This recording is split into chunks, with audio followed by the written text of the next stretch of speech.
ప్రభును రక్షకుడైన యేసయ్య అతి శ్రేష్టమైన నామమును బట్టి మీ అందరికీ వందనాలు తెలియచేస్తూ ఇది నా దేవుని వాక్యాన్ని చదివి ధ్యానం చేద్దాం.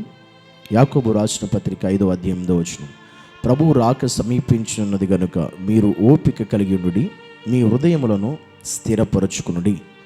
దేవుని వాక్యం చెబుతుంది, దేవుని రాకడ సమీపమవుతుంది గనుక, దేవుని రాకడ రాబోతుంది గనుక మీరు ఓపిక కలిగి మీ హృదయాలను స్థిరపరచుకోండి అని వాక్యం చెబుతుంది. ఎందుకంటే దేవుని రాకడలో అనేక మంది హృదయాలు స్థిరత్వం లేకుండా అయిపోతాయి. చాలామంది వారి జీవితంలో స్థిరంగా ఉండలేరు, స్థిరత్వాన్ని కోల్పోతారు, క్రీస్తు యొక్క విశ్వాసాన్ని కోల్పోతారు, ప్రేమను కోల్పోతారు, ఆధ్యాత్మిక జీవితాన్ని కోల్పోతారు. అందుకే బైబిల్ మొదటి వారు కడపటి వారు మొదటి వారు అవుతారని వాక్యం చెబుతుంది. ఎందుకు అలాగ అవుతారంటే స్థిరత్వము లేక. ఈ అంచె దినాల్లో, చివరి దినాల్లో ప్రభువు రాకడ అతి సమీపం అవుతుంది కనుక అలాంటి దేవుడు చెప్తున్నావు, యాకోబు భక్తుడి ద్వారా చెప్పిన మాట, మీరు ఓపిక కలిగి ఉండాలి. దేవుని విషయంలో, ఆధ్యాత్మిక విషయంలో, దేవునిలో నడిచే మన జీవితంలో ప్రతి విషయం చాలా ఓపిక మనకు ఉండాలి. ఓపిక లేకపోతే ఏమవుతుందంటే మనం స్థిరులుగా ఉండలేం, స్థిరత్వాన్ని కోల్పోతాం ఆత్మీయ జీవితంలో. కానీ ఓపిక కలిగి ఉంటే ప్రతి విషయంలో నువ్వు ఓర్చుకుంటే, సహనము కలిగి ఓపిక నీలో ఉండగలిగితే మాత్రం ప్రభు రాకడ వరకు నువ్వు అలా ఉండగలిగితే నువ్వు ఖచ్చితంగా ఎత్తబడతావు దేవుని సన్నిధిలో. కానీ ఓపికని చాలామంది కోల్పోతారు, ఓపిక నశించిపోతుంది చాలామందిలో.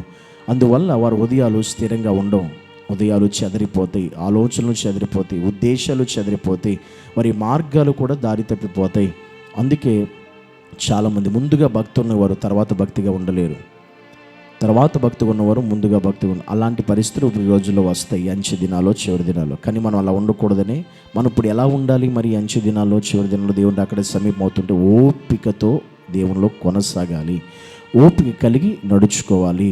దేవుని సన్నిధిలో, ఆయన మందిరంలో, ఆయన యొక్క సంఘములో, ఆయన పరిచర్యలో, మన కుటుంబాల్లో, అనుదిన మన జీవితాల్లో, మనం ఎక్కడున్నా, ఏ పని చేస్తున్నా, ఎవరి మధ్య ఉన్నా, ఎలాంటి మనుషుల మధ్య ఉన్నా ఓపిక కలిగి మనం బ్రతికేవారుగా ఉంటే అప్పుడు మనం స్థిరంగా జీవించగలుగుతాం. మన హృదయాలు స్థిరంగా ఉంటే ఎక్కడ తప్పిపోవు, జారిపోవు.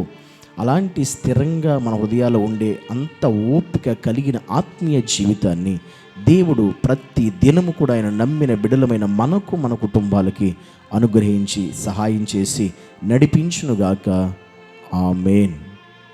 యేసయ్యా నీకు వందనాలు నాయనా, స్తోత్రాలు చెల్లిస్తున్నాం. ప్రతి దినము కూడా ఓపిక కలిగి నీలో నడిచే భాగ్యం మాకు దయచేయండి.